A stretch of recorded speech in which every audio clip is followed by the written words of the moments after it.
2 taon, anong pinakamasarap na naranasan nyo sa isa't isa? Happy moments. Bilang first boyfriend mo, first experience, anong magandang pagbabago sa sarili mo ang nangyari nung naging boyfriend mo siya?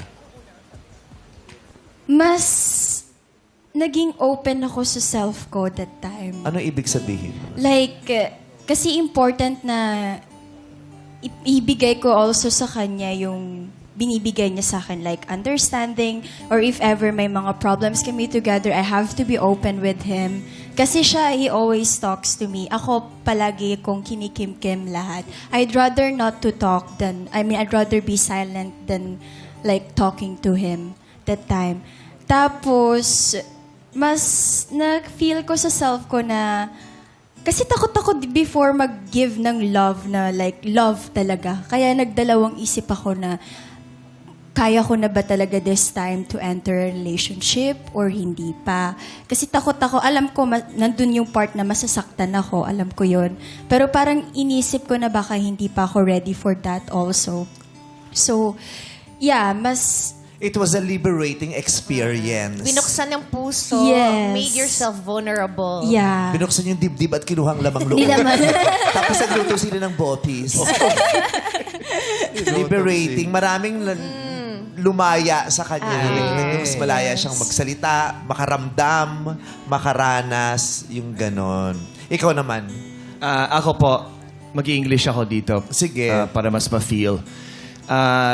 She made me realize that... Pwede Italian. Try mo Italian. Oh, Italia. Buongiorno, Nico. Pala Italian. Oo. That's tamo. it? Ano? Tinatanong niya, patay na ba yan? Sabi, Parang ano, tinumbay Pala Italian. Italian. Come stai, Bella? Ano? Come stai? Kamusta ka? Maganda. Sabihin mo, tutte bene. Ha? Sabihin mo na. Alam mo, mag-aalmusal muna. Kukausapin mo muna. May langgunisa pa Tinawag ka nga niyang maganda eh. Maganda pa yun. Maganda Yung yun. Bella. Utot Bella, maganda Bella ka. is maganda. Maganda. Maganda pala yung utot Eben eh. Utot ni Benny. Yung utot, oo. Kumusta eh? Nahamoy mo yung hutot ni Benny. Umalingasaw. Nahamoy mo ba yung hutot ni Benny? Kung nahamoy mo yung hutot ni Benny, yun yung hutot na especially for you. Ganon. Sige na, Englishin mo na ulit. Okay, mag-English po.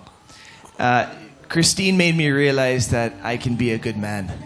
She allowed me to make mistakes, but she always gave me hope na I can be a better man for her and for myself. Tapos, secondly, Bella, you showed me a lot of things. And one thing you showed me is the love that I can receive from one person. Hindi ko na feel yan sa mga iba. The way you loved me was something I never felt before. And gusto ko lang sabihin na salamat because hindi ko na feel yan. And akala ko I didn't deserve that kind of love from somebody. Siguro kasi yung past ko na babaero ako dati. Hindi ako good person dati. Lalakero na siya ngayon. Charot. So, yeah. Seryoso to. Wow. Damang-dama.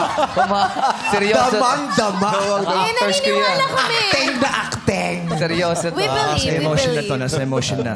Please, Vice, ha? Yun lang po.